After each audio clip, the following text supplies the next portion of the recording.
ఆకలికి సరిపోక బస్సుకే 200-300 అయిపోయి మళ్ళీ వెళ్ళడానికి ఇద్దరు వెళ్ళాలంటే ఇంకా కరెక్ట్గా 200 ఉందేమో.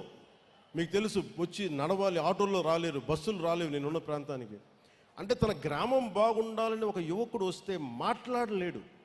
నీ భావం ఏంటి చెప్పంటే కష్టం తప్ప పెద్ద పొడి పొడి ముక్కలతో మాట్లాడేవాడు ఈరోజు కూర్చొని అనర్గళంగా మాట్లాడుతుంటే నాకు ఆనందంగా. నేను జనసేన క్రియేట్ చేసిన అలాంటాను.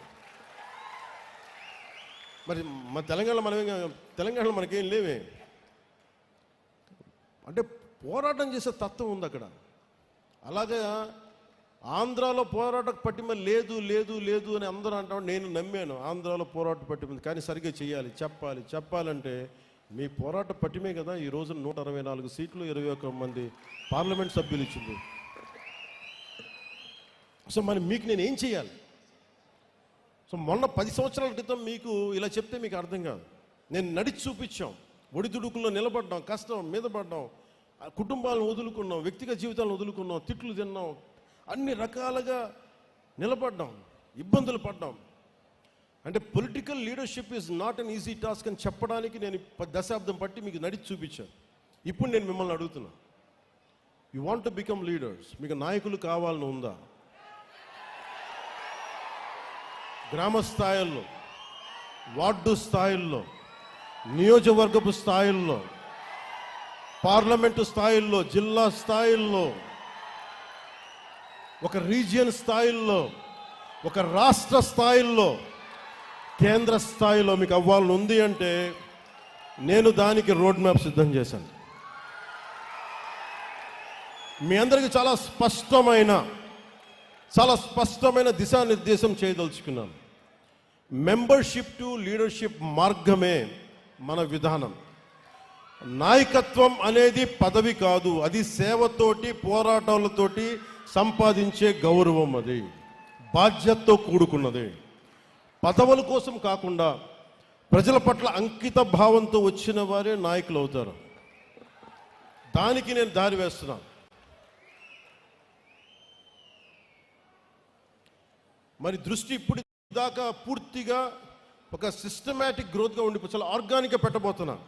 గ్రాస్ రూట్ కార్యకర్తల్ని మెంబర్షిప్ టు లీడర్షిప్ మార్గంలో తీర్చిదిద్దాలి.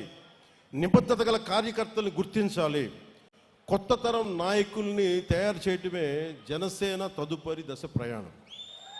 ప్రతి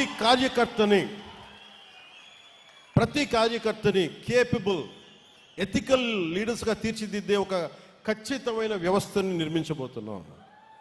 లీడర్షిప్ ట్రైనింగ్ ప్రోగ్రామ్స్ కావచ్చు, ఐడియాలజికల్ ట్రైనింగ్ క్యాంప్స్ కావచ్చు, వీటి ద్వారా గ్రాస్ రూట్గా పనిచేసే మీ అందరికీ కూడా చాలా ఎఫెక్టివ్ లీడర్స్గా గ్రూమ్ చేసే బాధ్యత నేను తీసుకుంటున్నాను.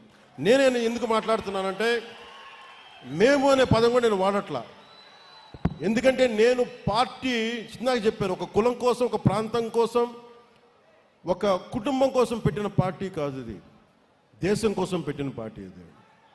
అందుకని నేను హ్యాండ్ హోల్డ్ చేస్తాను.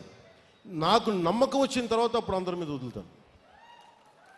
ఎందుకంటే మండల్లో ఎక్కడో కూర్చోబెట్టి మారుమూల, మనకు బామిని మండలం, పాలకొండ నియోజకవర్గంలో బామిని మండలం ఒక యువకుడు ఉన్నాడు, ఒక యువతి ఉంది అంటే వాళ్ళని తీర్చిదిద్దాలి అంటే నేను అలాంటి వ్యవస్థని ఏర్పాటు చేద్దామని చెప్పి మెంబర్షిప్ డ్రైవ్ని కూడా ఆపించేశాను. పెద్దలు మనోహర్ గారు చెప్పి, మిగతా ఆఫీస్ కార్యవర్గానికి చెప్పి, ఎందుకంటే మీరు ఉండాలి ఇక్కడ, నేను చూసుకోవాలి దీన్ని. ఇంత అడ్మినిస్ట్రేటివ్ రెస్పాన్సిబిలిటీ మధ్యలో కూడా నేను పార్టీ కోసం ప్రతిరోజు ఒక 4 గంటలు నేను కేటాయిస్తాను. అది అడ్మినిస్ట్రేటివ్ బాధ్యతలను విస్మరించకుండా పనిచేసే అడ్మినిస్ట్రేటివ్ జాబ్ చేస్తూనే నా అవసరమైన సెలవు దినాలు నేను మన కోసం వాడుకుంటూ, నేను ఒకటే పెట్టుకున్నా, దశాబ్దం కాలంతో ఇక్కడ దాకా పట్టుకొచ్చాను. 14లో పెట్టాం, 24కి ఇక్కడ తీసుకొచ్చాం. మీరు 29-30కి మధ్య 1930స్కి నేను మీ నుంచి బలమైన నాయకులు నేను తయారు చేస్తాను. తెలంగాణ నుంచి కూడా చెప్తున్నా, ఎంత పోరాట శక్తి ఉంది, మీరు ఎంత మాట్లాడచ్చు, మీరు ఎంత నిలబడతారు. కర్ణాటక నుంచి, తమిళనాడు నుంచి, ఒరిస్సా నుంచి మీరు నేర్చుకోండి. మీరు ఫస్ట్ గొడవలు పెట్టుకోకర్లా, ఏం చేయక్కర్లా, భావన బలంతో గట్టిపడండి. Strengthen yourself with commitment and with committed thought. Pawan Kalyan అనేవాడు ఎలా నిలబడగలిగాడో మీకు అది చెప్తాను. మీకు ఎందుకు ఇలా నిలబడగలడు? ఏ ఫ్రేమ్ వర్క్ లేకుండా ఒకడు నిలబడిపోతాడా? ఏ కేపబిలిటీస్ లేకుండా ఒకడు వచ్చేస్తాడా? ఎలా చేయగలిగాను అది నేను మీకు చెప్తాను. మీకు మీరు పాటించండి. ప్రతి క్రియా వాలంటీర్ని తన ప్రయాణాన్ని ఒక మీ కాన్స్టిట్యూయన్సీ లేదా స్థానిక కమిటీ స్థాయిలో ప్రారంభించాలి. పార్టీ కార్యక్రమాల్లో యాక్టివ్ పార్టిసిపేషన్ ద్వారానే నిజమైన ఎదుగుదల మొదలవుతుంది. ఆడపడుచులు రాగానే మీరు అక్కడ పక్కన ఉండండి అంటానికి కుదరదు. ఆడపడుచులకి 33% రిజర్వేషన్ అని చెప్పాం. దానికి ఆడపడుచులు అంటే కూర్చోబెట్టి మా ఇంట్లో ఆడపడుచులకి ఇచ్చేసి ఇది 33% మేము నమ్మం. కింద మన తెలంగాణలో ఉన్న కావ్య ఎలా వచ్చి నిలబడిందో, ఒక శిరీష్ ఎలా నిలబడిందో అలా రావాలి. ఇందాక ఒక రియా ఎలా వచ్చిందో అలా రావాలి. అంటే నేను కోరుకుంటుంది అది. అంటే అలాంటి ఆడపడుచుల్ని భర్త చాటున భర్త కంట్రోల్ చేసే భార్య కాదు. నిజంగా నువ్వు పంచాయతీ బోర్డు మెంబర్గా ఉంటే నేను చెప్పినట్టు చేసే అది అలాంటివి కాదు. నిజంగా సత్తా కావాలి. నేను స్థానిక ఎన్నికలు నేను చూశాను అలాంటి ఆడపడుచుల్ని. సో దానికోసం ప్రత్యేకమైన మహిళా కార్యక్రమాన్ని నేను లీడ్ చేసి చెప్తాను.